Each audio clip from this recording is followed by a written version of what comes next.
Hey, welcome back. I'm Vivek Bindra. I'm an international motivational speaker, leadership consultant and a CEO coach. I'm coming with a powerful topic जो मुझसे नीचे video के comment box में बहुत लोगों ने मुझसे पूछा, और आज का टॉपिक है 4 टिप्स और 4 सूत्रस फॉर सक्सेसफुल बिजनेस। अगर आप एक एंटरप्रेन्योर हैं, एक बिजनेसमैन है, 4 बातें आज मैं चर्चा करना चाहता हूं। आपके बिजनेस मॉडल में ये 4 चीजें हैं या नहीं है। अगर 4 में से एक भी मिस हो रही है और 3 है, असफल हो जाएंगे, आप नहीं चल पाएंगे, दूर तक नहीं जा पाएंगे। 4 चीजें हैं। पहले और दूसरा मैं इकट्ठा लूंगा, प्रॉफिटेबिलिटी और स्केलेबिलिटी।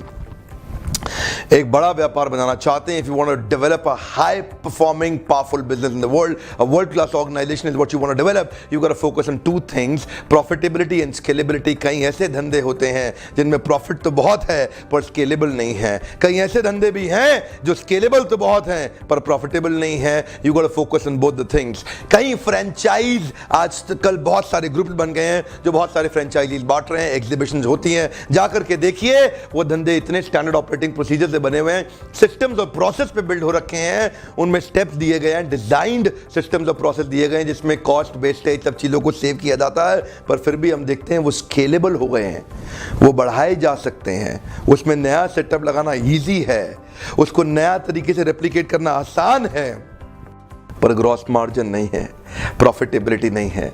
बहुत सारे फ्रेंचाइज ऑपरेशन जैसे हमने देखे जिनमें स्केलेबिलिटी तो है पर प्रॉफिटेबिलिटी नहीं है। बहुत सारे ऐसे भी धंधे देखे जिनमें प्रॉफिटेबिलिटी बहुत है, क्योंकि आप एक्सपर्ट हो चुके हैं उस काम के, क्योंकि आप मास्टर हो चुके हैं, आप सुपर स्पेशलिस्ट हो चुके हैं, आपके बिजनेस में प्रॉफिटेबिलिटी हो गई है लेकिन स्केलेबिलिटी नहीं है, तो भी काम नहीं चलेगा। मैं एक उदाहरण देता हूं, लल्लू लाल गुलाब जामुन वाला। हे कम ऑन, कौन है लल्लू लाल गुलाब जामुन वाला? ये गुलाब जामुन बनाता है, इसका गुलाब जामुन बड़ा शानदार है। इस स्टोरी को सुनिएगा, धंधा बहुत बड़ा छुपा हुआ है इसके अंदर। इसके गुलाब जामुन में कितनी देर तक सिकाई करनी है, at what temperature to what degree do you have to actually boil the oil, और उसको किस तरीके से कितनी देर तक सेकना है, कितनी देर तक घुमाना है, कितनी देर तक करछी को चलाना है। उसका गुलाब जामुन जो खाता है कहता है, लल्लू लाल क्या गुलाब जामुन बनाए रे तू। और वो लल्लू लाल का गुलाब जामुन फेमस होने लगा। 5 रुपए का गुलाब जामुन 50 रुपए का बिकने लगा। कमाल का ग्रॉस मार्जिन है साहब, प्रॉफिटेबिलिटी ही प्रॉफिटेबिलिटी। लल्लू लाल की दुकान के बाहर लाइन लगने लगी। लल्लू लाल का बेटा इकोनॉमिक ऑनर्स करके आया, दुनिया की टॉप यूनिवर्सिटी में पढ़ के आया, उसने साथ में काजू बादाम और डलवाया, पैकेजिंग को स्मार्ट किया, पोजिशनिंग अच्छा किया, शोरूम के बाहर बड़ा अच्छा एल्यूमिनियम कंपोजिट पैनल का बोर्ड लगाया, लल्लू लाल गुलाब जामुन वाला। सिंस 1975 लल्लू लाल का नाम बड़ा फेमस होने लगा। लल्लू लाल को मुकेश अंबानी ने बुलाया कि लल्लू लाल तेरा गुलाब जामुन खिलाइए हमारे को। लल्लू लाल का नाम बहुत बढ़ने लगा। उसको लंदन में क्वीन ने बुलाया, लल्लू लाल तेरा गुलाब जामुन खाएंगे, क्या गुलाब जामुन बनाता है यार, खिलाओ हमारे को आके। बराक ओबामा के ऑफिस से फोन आया कि लल्लू लाल तुम्हारा गुलाब जामुन खाना चाहते हैं, और लल्लू लाल पहुंच गए अमेरिका, वहां भी गुलाब जामुन खिलाए। अब लल्लू लाल का धंधा बड़ा हो जाएगा। यस नो, एक कम ऑन, ध्यान दीजिएगा। अब लल्लू लाल का धंधा बड़ा हो जाएगा क्योंकि वो फेमस हो गया है। Yes no? नो, बिल्कुल नहीं होगा। क्यों? क्योंकि लल्लू लाल के धंधे में प्रॉफिटेबिलिटी है पर स्केलेबिलिटी नहीं है। क्योंकि आज भी गुलाब जामुन लल्लू लाल खुद ही बनाते हैं। उन्होंने आज भी गुलाब जामुन बनाना किसी और को नहीं सिखा पाए। क्यों? क्योंकि लल्लू लाल स्टैंडर्ड ऑपरेटिंग प्रोसीजर नहीं बना पाए। क्यों? क्योंकि वो प्रोसेस नहीं डेवलप कर पाए, इसीलिए उनके धंधे में स्केलेबिलिटी नहीं है। लल्लू लाल अपनी एक्सपर्टीज पे चलते आ रहे थे। आज भी जब दूसरा आदमी गुलाब जामुन बनाता है तो वो स्वाद नहीं आता, जैसे ही दूसरा आदमी अपना हाथ लगाता है वो स्वाद नहीं आता। लल्लू लाल कब तक गुलाब जामुन बनाएंगे और बेटा कब तक वो बोर्ड लगा के कमाएगा? प्रॉफिटेबिलिटी है, हाँ है, बिल्कुल है, मैं मानता हूं है, पर स्केलेबिलिटी नहीं है। आपके धंधे में क्या है? प्रॉफिटेबिलिटी है और स्केलेबिलिटी क्या दोनों है? स्केलेबिलिटी का अर्थ है कितना स्केल अप कर सकते हैं ऑपरेशंस को, और ऑपरेशंस को स्केल अप करने के लिए क्या चाहिए? स्टैंडर्ड ऑपरेटिंग प्रोसीजर्स चाहिए, वो प्रोसेस चाहिए आपको वो कंटिन्यूअस रिपीटेबल प्रोसेस चाहिए कि उसको कोई भी रिपीट कर दे। यानी कि लल्लू लाल को एक मैनुअल तैयार करना पड़ेगा, कितनी देर तक गुलाब जामुन को सेकना है, कितनी चीनी डालनी है उसके अंदर, आग कितनी डिग्री कितनी गर्माहट पे चलनी चाहिए, समय कितना लेगा, खर्ची कितनी बार घुमाएगा, उसको एक मैनुअल तैयार करना पड़ेगा, स्टैंडर्ड ऑपरेटिंग प्रोसीजर तैयार करना पड़ेगा, एक प्रोसेस बनाना होगा लल्लू लाल को। और जब वो प्रोसेस बन जाता है वो बन जाता है रिपीटेबल, कम ऑन, क्या बन जाता है? रिपीटेबल बन जाता है। इसका अर्थ क्या है? उसका मैनुअल पढ़ के कोई भी आदमी दुनिया में कहीं पे भी वो गुलाब जामुन बना देगा। क्या अर्थ है? आज दुनिया में कहीं ना कहीं हर समय किसी ना किसी समय में कोई ना कोई लल्लू लाल का ब्रोशर पढ़ के उसका मैनुअल पढ़ के गुलाब जामुन बनाया जा रहा है और गुलाब जामुन बिके जा रहा है। उसको बोलते हैं रिपीटेबल प्रोसेस, उसमें स्केलेबिलिटी है। स्केलेबिलिटी का महत्वपूर्ण हिस्सा है ट्रांसपेरेंसी। धंधा ट्रांसपेरेंट होना बहुत जरूरी है। जिस आदमी का धंधा ट्रांसपेरेंट नहीं होता उसको स्केलेबल करना बहुत कठिन है, क्योंकि लाला जी गल्ले पे बैठ के नोट गिनते रहेंगे। कैश किसी और के हाथ में नहीं दिया जा सकता, उसमें लाला जी या लाला जी का रिश्तेदार ही बैठेगा, क्योंकि उनको किसी और पे ट्रस्ट नहीं है। और इसके कारण सिस्टम नहीं बनेगा, प्रोसेस नहीं बनेगा। आपका धंधा बार बार आपको पुकारेगा। प्रोसेस ओरिएंटेड धंधा केवल सफेद का धंधा होता है, it is only white business. ये कैशलेस बिजनेस होता है। और तो और अगर बिजनेस ट्रांसपेरेंट हो गया और टोटल व्हाइट हो गया, मोदी सरकार तो क्या कोई सरकार आपका कुछ बिगाड़ नहीं सकती, डिमोनेटाइजेशन आपको बर्बाद नहीं कर सकता। इनफैक्ट अगर कैश कम भी हुआ लेकिन अगर ट्रांसपेरेंट बिजनेस हुआ तो प्राइवेट इक्विटी आपके पीछे घूम सकती है, बैंक आपको आसानी से लोन देगा, फंडिंग एजेंसीज भी आपके साथ खड़ी होंगी, वेंचर कैपिटलिस्ट से आपको जब पैसा चाहिए आपको मिलेगा, कभी भी आप आईपीओ निकाल सकते हैं। काले धंधे को बढ़ाना मुश्किल है, स्केलेबिलिटी नहीं है। सफेद के धंधे में स्केलेबिलिटी है। आज मॉडल चेंज करना बहुत जरूरी है। डिमोनेटाइजेशन के बाद धंधा व्यापार करने का तरीका बदल लो, पुराने तरीके पे आगे नहीं बढ़ पाओगे। तो धंधे की पहली दो चीजें बड़ी important in your business. Do you have these two things? You got both of these two things. One is profitability, second is scalability. बाकी दो समझनी बड़ी आसान है। थर्ड है स्पीड ऑफ ट्रांजैक्शन। ये बड़ा इंपॉर्टेंट पॉइंट है, थोड़ा क्रिटिकल है समझने में। हर एक पैसे का एक बाइंग रेट और एक लेंडिंग रेट होता है। There is a buying rate and lending rate, the money in the market.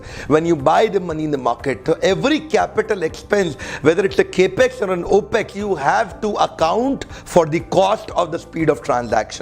अगर आप एक्सपैंड कर रहे हैं, you are expanding without managing the gross margin. आपकी अगर ट्रांजैक्शन का पैसा लेट आता है व्यापार करने के बाद, आपका धंधे का ट्रांजैक्शन होने के बाद अगर आपकी इनकम रिकवरी बहुत लेट होती है, it actually hits on to your operational excellence, it hits on to your gross margin. और अगर आपका ग्रॉस मार्जिन नीचे हो जाएगा और आप पैसा लेकर के एक्सपैंड करते चले गए, बहुत ही अनहेल्दी साइन है। ये एक बहुत बड़ा कारण है कि बहुत सारे व्यापारी लॉस में चले जाते हैं। और रोज जैसे उन्होंने देखा कोई अपॉर्चुनिटी मिला, फटाफट लोन ले लिया और धंधा कर लिया, लेकिन अगर स्पीड ऑफ ट्रांजैक्शन ठीक नहीं है और उस पैसे को ठीक से मैनेज नहीं कर पाए, that become one of the reasons जिसके कारण वो लॉस में जाकर के पूरा सब बंद हो जाता है, एकदम चौपट हो जाता है। एक उदाहरण लेते हैं। आपने मार्केट से 1 लाख रुपया उधार लिया 12% पे, आपका मार्जिन था 20%, पर आपकी कॉस्ट ऑफ कैपिटल थी 12%। अगर माल बेचने पे आपका डेटर आपको पैसा देर से देता है तो आपका डेटर टर्नओवर रेशियो बढ़ जाता है।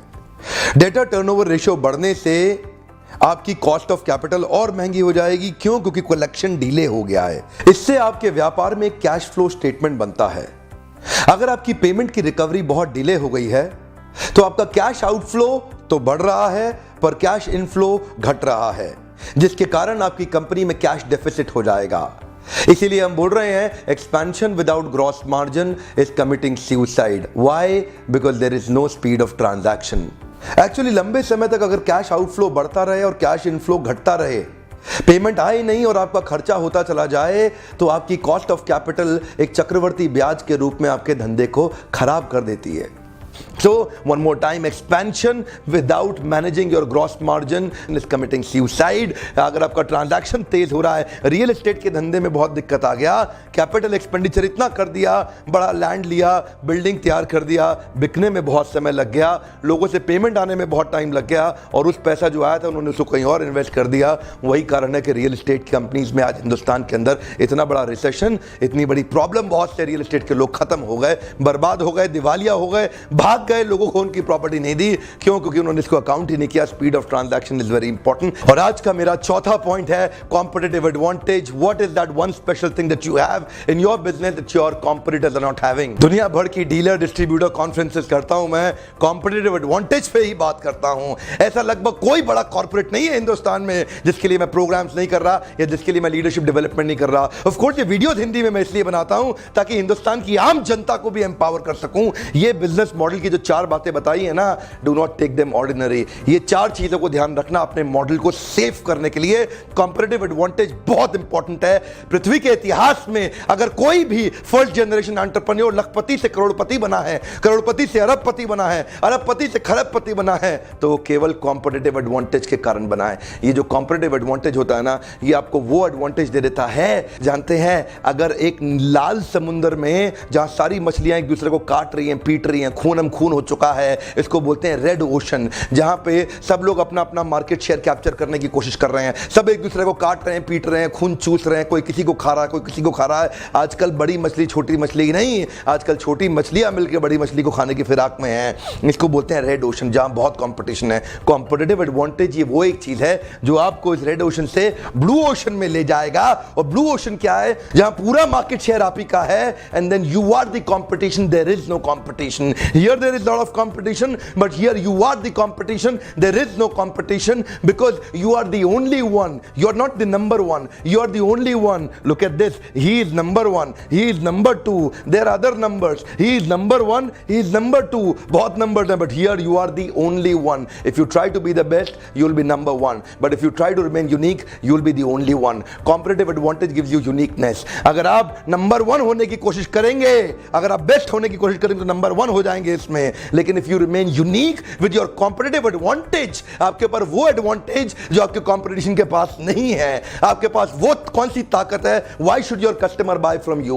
क्यों आपका कस्टमर आपसे खरीदे? क्या एक्सपीरियंस आप उसको दे रहे हैं? आप उसकी कौन सी प्रॉब्लम सॉल्व कर रहे हैं? What problem are you solving in his life? अगर वहां से आप शिफ्ट होकर के ब्लू ओशन में आ गए, there is no competition sir, you are the only competition. Market तो घूमते घूमते आपको देख के बाद में फॉलो करेंगे लोग। कॉम्पिटिटिव एडवांटेज इतना बड़ा टॉपिक है कि मैं इसी के ऊपर एक आधे घंटे का वीडियो बनाने वाला हूं बहुत जल्दी। इसे कॉम्पिटिटिव एडवांटेज ही अगर मेरे को समझाना पड़ा, बहुत समय जाएगा, बहुत समझाना पड़ेगा। क्यों? क्योंकि कॉम्पिटिटिव एडवांटेज के कारण व्यक्ति फर्स्ट मूवर बनता है। First mover and fast mover है। Come on, first mover and fast mover. Maruti Suzuki को मिला के आज 19 कार मैन्युफैक्चरिंग कंपनी है हिंदुस्तान के अंदर। फर्स्ट मूवर है मारुति। आज भी 50% शेयर मार्केट में मारुति का है और बाकी 18 गाड़ी बनाने वाली कंपनियों का मिला के 50% मार्केट शेयर है। साहब, first mover, fast mover. You know क्या कहते हैं आज? गाड़ी का मतलब मारुति सुजुकी, टूथपेस्ट का मतलब कोलगेट, ठंडा मतलब कोका कोला, पानी मिनरल वाटर मतलब बिस्लरी, नूडल मतलब Maggi. First mover and fast mover, ये उनको एडवांटेज तो मिलता ही है, लेकिन कब होगा?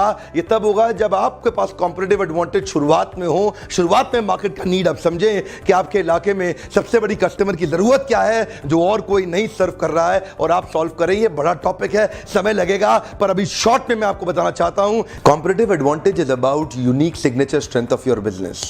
बिग बिगर बिगेस्ट तो होता है, स्मॉल स्मॉलर स्मॉलेस्ट भी होता है, पर यूनिक यूनिकर यूनिकेस्ट नहीं होता।